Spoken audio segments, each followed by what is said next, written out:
So this has become not, if you like, a conservation issue, an environmental issue. It's become an affordability issue for people and a very political issue. Well, I think actually the difficulty, or part of the difficulty probably is that people are still unsure about how much they're going to have to pay. And that's a reasonable concern. And there's a lot of scaremongering out there.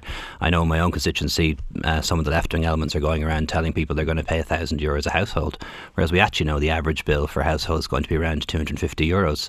And if you figure, for example, next year for about 500,000 in the country, there's a 15% reduction in property tax, and there are reductions in income taxes and increases in child benefit and so on. When you take everything in the round, the majority of households next year are going to be better off than they were this year, even when you take into account water charges. But people don't believe that yet. Is there a case for deferring all of this, putting it off, at least until after the next election, from a political point of view, but also a practical point of view, and say, look, flat charge, 250 per household until the vast bulk of people are metered, and you can have a look at your meter, work out what it would cost you, your current usage, without being excessively careful. I mean, we don't want people to stop having a bath, or a shower rather, to let it sit for a couple of years.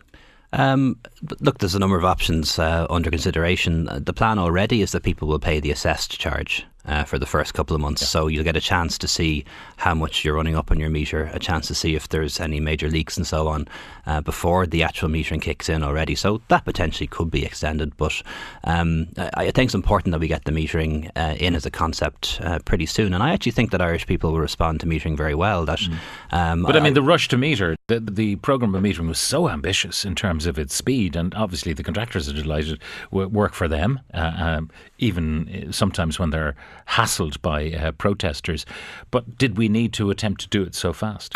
Well, but I suppose the real strength and in it actually is metering. Imagine, for example, water is a utility. It's very like electricity. It's very like gas. It's essential, but you do have to pay for it. Like, imagine if we didn't meter electricity.